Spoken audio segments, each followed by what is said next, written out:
नमस्कार दोस्तों, आज हम एक बेहद संवेदनशील और महत्वपूर्ण विषय पर बात करेंगे। पाकिस्तान अधिकृत कश्मीर पीओके। क्यों भारत कई बार युद्ध जीतने के बावजूद इस क्षेत्र को वापस नहीं ले पाया? क्या ये किसी एक नेता की कमजोरी थी या इसके पीछे कुछ और गहरी वजहें हैं? आइए जानते हैं। पीओके एक ऐतिहासिक पृष्ठभूमि। सबसे पहले ये समझना जरूरी है कि पीओके क्या है। ये वो इलाका है जिस पर 1947-1948 के पहले भारत पाकिस्तान युद्ध के बाद से पाकिस्तान का कब्जा है। भारत इसे जम्मू कश्मीर का अभिन्न अंग मानता है और 1994 में हमारी संसद ने सर्वसम्मति से इसे भारत का संप्रभु क्षेत्र घोषित किया था। अब सवाल है ये कि भारत पीओके को वापस क्यों नहीं ले सका। इसके पीछे सिर्फ एक नहीं बल्कि कई जटिल कारण हैं। सबसे पहला ऐतिहासिक चूक और संयुक्त राष्ट्र का हस्तक्षेप। वर्ष 1947 में जब पाकिस्तानी हमलावरों ने कश्मीर पर हमला किया, तब महाराजा हरि सिंह ने भारत के साथ विलय पत्र पर दस्तखत किए। हमारी सेना ने तुरंत कार्रवाई की और कश्मीर के बड़े हिस्से को बचा लिया। लेकिन तत्कालीन प्रधानमंत्री जवाहरलाल नेहरू ने इस मामले को संयुक्त राष्ट्र में ले जाने का फैसला किया। संयुक्त राष्ट्र ने युद्धविराम की घोषणा की और जनमत संग्रह का प्रस्ताव रखा, जिसके लिए पाकिस्तान को अपनी सेना हटानी थी। लेकिन दोस्तों, पाकिस्तान ने अपनी सेना आज तक नहीं हटाई और जनमत संग्रह कभी नहीं हुआ। कई विशेषज्ञ इसे एक कूटनीतिक चूक मानते हैं क्योंकि इससे ये मुद्दा अंतर्राष्ट्रीय मंच पर फंस गया। शायद तत्कालीन प्रधानमंत्री संयुक्त राष्ट्र में जाने का फैसला नहीं करते तो शायद भारतीय सेना उस समय पूरा कश्मीर को बचा लिया होता। दूसरा है भू राजनीतिक चुनौतियां। इसमें चीन का हस्तक्षेप। पीओके का एक हिस्सा शक्सगाम घाटी पाकिस्तान ने बहुत चालाकी से 1963 में चीन को दे दिया था। यही नहीं, चीन पाकिस्तान आर्थिक गलियारा सीपीएसी भी पीओके से होकर गुजरता है, जिससे इस क्षेत्र में चीन के रणनीतिक हित बहुत गहरे हो गए हैं। पीओके पर किसी भी सैन्य कार्रवाई का मतलब चीन से भी टकराव हो सकता है, क्योंकि चीन इन क्षेत्रों में काफी निवेश किया है। किसी भी सूरत में चीन इसे खोना नहीं चाहेगा। इसलिए पीओके पर सैन्य कार्रवाई का मतलब है हमें चीन के साथ भी टकराव होगा। अंतर्राष्ट्रीय दबाव। कश्मीर का मुद्दा हमेशा से अंतर्राष्ट्रीय रहा है। किसी भी बड़े सैन्य अभियान से दुनिया भर से कड़ी प्रतिक्रिया और प्रतिबंध लग सकते हैं, जिससे हमारी अर्थव्यवस्था और वैश्विक छवि पर बुरा असर पड़ेगा। तीसरा, सैन्य चुनौतियां। कठिन भौगोलिक स्थिति। पीओके का इलाका बेहद पहाड़ी और दुर्गम है। ऐसे इलाके में सैन्य अभियान चलाना बहुत मुश्किल और महंगा होता है।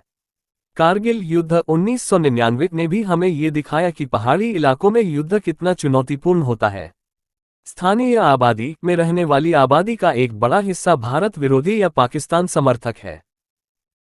अगर भारत इस क्षेत्र को वापस लेता है तो हमें एक बड़ी और संभावित रूप से शत्रुतापूर्ण आबादी का सामना करना पड़ेगा, जिससे एक नया विद्रोह या आंतरिक सुरक्षा समस्याएं पैदा हो सकती हैं। परमाणु हथियार। भारत और पाकिस्तान दोनों परमाणु शक्तियां हैं। पीओके पर कोई भी पूर्ण पैमाने का युद्ध परमाणु संघर्ष में बदल सकता है, जिसके परिणाम विनाशकारी होंगे। परमाणु निवारण एक बड़ा कारण है कि बड़े पैमाने पर सैन्य संघर्ष से बचा जाता है। सेना की क्षमता। पीओके को वापस लेने के लिए भारतीय सेना को अपनी क्षमताओं में बड़े पैमाने पर विस्तार करना होगा ताकि इतने शत्रुतापूर्ण और दूरस्थ क्षेत्र पर कब्जा किया जा सके, खासकर अगर पाकिस्तान और चीन एक साथ विरोध करें। चौथा है आर्थिक लागत। किसी भी बड़े युद्ध का अर्थव्यवस्था पर विनाशकारी असर पड़ता है। भारत अपनी अर्थव्यवस्था को मजबूत करने पर ध्यान दे रहा है और पीओके के लिए युद्ध से ये प्रयास पटरी से उतर जाएगा। युद्ध से होने वाले आर्थिक नुकसान, प्रतिबंधों और निवेशकों के बाहर जाने का जोखिम बहुत बड़ा है। क्या इंदिरा गांधी की कमजोरी थी? अक्सर ये सवाल उठाया जाता है कि 1971 के युद्ध में भारत की निर्णायक जीत के बाद, जहां 90,000 से ज्यादा पाकिस्तानी सैनिकों ने सरेंडर किया था, इंदिरा गांधी ने पीओके को वापस क्यों नहीं लिया? शिमला समझौते 1972 के दौरान कुछ लोग मानते हैं कि उनके पास ये मौका था। आलोचकों तर्क है कि इंदिरा गांधी ने मानवतावादी रुख अपनाया और पाकिस्तानी कैदियों को रिहा कर दिया, लेकिन पीओके पर पर्याप्त दबाव नहीं डाला। हालांकि दूसरे दृष्टिकोण से देखें तो उस समय की भू राजनीतिक स्थितियां बहुत जटिल थीं। अमेरिका और चीन का दबाव दोनों पाकिस्तान के महत्वपूर्ण सहयोगी थे और वे भारत पर किसी भी ऐसे कदम से बचने के लिए दबाव डाल रहे थे जिससे पाकिस्तान और कमजोर हो सके। पाकिस्तान की आंतरिक अस्थिरता। भुट्टो पाकिस्तान में सत्ता में नए थे और एक और बड़े क्षेत्रीय नुकसान से उनकी स्थिति और अस्थिर हो सकती थी। दीर्घकालिक शांति का लक्ष्य। शिमला समझौते का उद्देश्य क्षेत्र में दीर्घकालिक शांति और द्विपक्षीय संबंधों को बढ़ावा देना था।